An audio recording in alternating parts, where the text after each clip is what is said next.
ESPN just released a comprehensive breakdown of the San Francisco 49ers free agency situation, and what they're saying has massive implications for this team's future. The analysts at SportsCenter, First Take, Get Up, and NFL Live have all been weighing in on which players the 49ers need to keep, which ones they should let go, and what moves they need to make to get back to the Super Bowl. Let me walk you through everything they covered, because this is going to shape what the 49ers look like next season. The ESPN coverage started with an interesting observation. The 2026 free agent list for the 49ers isn't as robust as it was in 2025. Last year, they had a ton of big names hitting the market and major decisions to make. This year is different, but that doesn't mean there aren't important players on this list that require tough decisions. The 49ers can't keep everyone. They're going to have to prioritize, and according to ESPN, those priorities should be very clear. Hey, what's up, everyone? Before we jump in, let me ask you something that takes 1 second. That like button? Hitting it right now helps this channel more than you know. It's how we reach thousands more fans with this content. Just smash that like button real quick. It's the biggest way you can support what we're building here. Every like matters, so hit it now. The first name ESPN put at the top of the list was Eddy Piñeiro, the kicker. Now I know some fans might roll their eyes at putting a kicker as the top priority, but the ESPN analysts made a compelling case for why this makes total sense. Piñeiro solved one of the biggest issues the 49ers have had over the past few seasons, and that was consistent kicking. Despite all the injuries to other players, including to Piñeiro himself at one point, kicking was not an issue for San Francisco this year. The ESPN crew pointed out that for the first time in years, the 49ers didn't have to worry about whether the kicker was going to get the job done. That's huge. That's peace of mind in close games. That's confidence when you're driving for a potential game-winning field goal. Piñeiro didn't even start the year on the 53-man roster. They started with Jake Moody, and that didn't work out. Then they brought Piñeiro in, and he was nearly automatic all season. According to ESPN, Piñeiro should be one of, if not the top priority free agent signing for the 49ers. Whether that's a contract extension or even the franchise tag, they need to lock him up. The franchise tag for kickers would cost about $6.7 million. The ESPN analysts said there's no price too high for Eddy Piñeiro. He was a proven kicker who delivered in clutch moments. There's every reason to believe he'll do the same in 2026 and beyond. The second name ESPN discussed extensively was Jauan Jennings. And this is where the analysis got really interesting, because the ESPN analysts had some nuanced takes on Jennings' value. They pointed out that in their previous coverage, they said there wasn't a current wide receiver one on this roster. They still believe that. But that doesn't mean the 49ers should just let go of their free agent wide receivers. For Jennings specifically, ESPN put him up there as one of the 4 or 5 most influential players that defines the identity of this team. They mentioned Fred Warner, George Kittle, Trent Williams, and said Jauan Jennings belongs in that conversation too. Signing Jennings isn't about him being a number 1 receiver. It's about what he brings to the team beyond just statistic. The ESPN analysts talked about how Jennings showed up during the back half of the season when the team needed him most. He's a productive receiver who leaves everything on the field. He's an identity-defining player, and there are so few of those around the league. He's one of them, especially for this team. ESPN said it's worth trying to bring him back. But here's the complicated part. Jennings hasn't gotten a contract extension with the 49ers previously.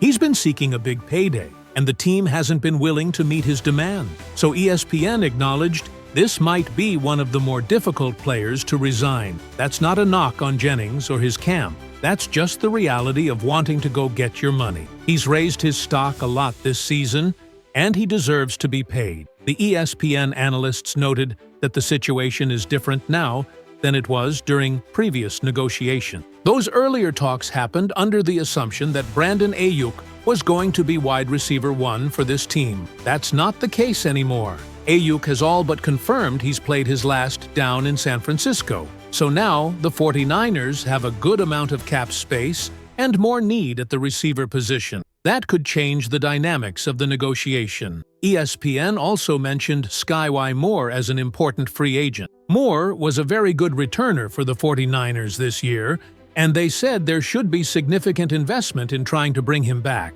Special teams matters, and having a dynamic return, man can flip field position in crucial moments. The coverage then shifted to Brian Robinson Jr., and the ESPN analysts expressed some curiosity about how the 49ers will handle his situation. They felt like Robinson was underutilized at times this season. He was supposed to be a great 1-2 punch with McCaffrey, and at times he was, but there's no reason in their opinion why he shouldn't have been getting 10 carries or 10 touches a game. He didn't really hit that consistently. Since he was acquired via trade, ESPN is curious if that changes anything for free agents. Only time will tell. The offensive line is where ESPN spent a significant amount of their coverage. Spencer Burford and Ben Barch are both hitting free agency. These have been two of the more consistent players on the offensive line, though both have had their up-and-down moments. Barch got hurt this year and was on injured reserve for part of the season. ESPN identified two glaring issues that were exposed in the Seahawks' loss.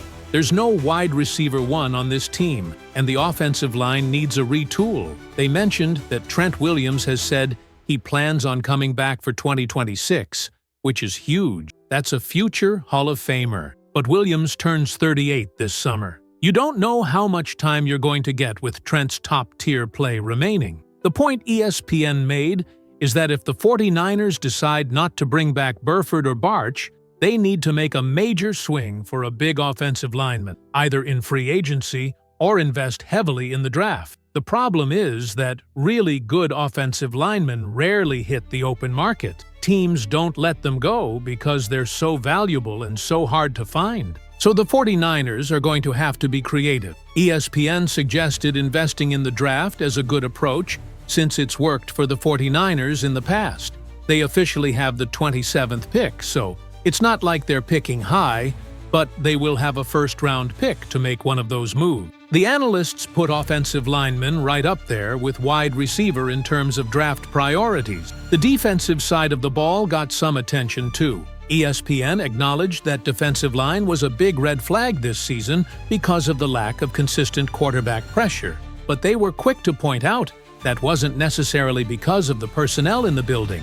That was one of the most heavily hit positions for injuries this year. Nick Bosa and Mike Williams both had torn ACL. You can't evaluate the defensive line fairly when your two best players were gone for most of the season. There are some notable defensive linemen hitting free agency. Sam Okwuegbunam is a restricted free agent, so the approach will be different there. ESPN said it's worth bringing him back. Yetur Gross-Matos is also hitting the market. You're not going to be able to keep everyone, but keeping at least one of those players for carryover is going to be crucial.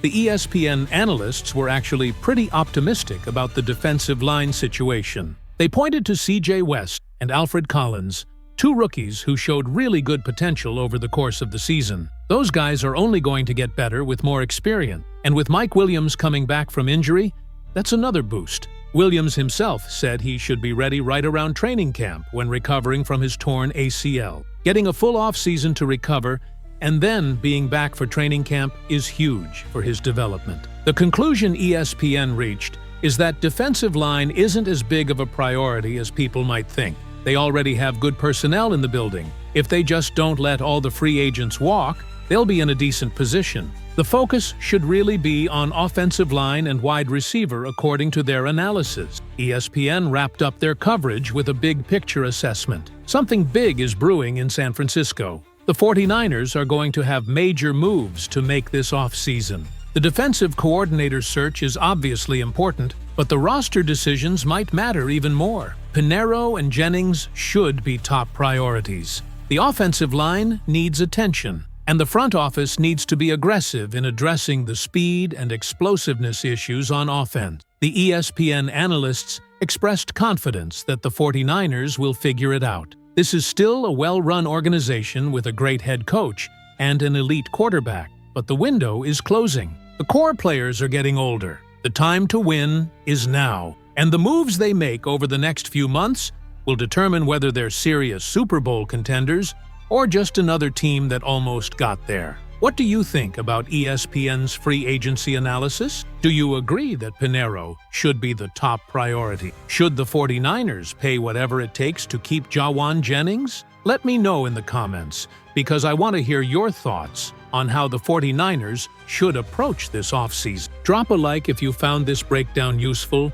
and want me to keep covering the 49ers news. There's going to be a lot happening over the next few weeks, and I want to make sure you're informed about everything. Until next time, take care.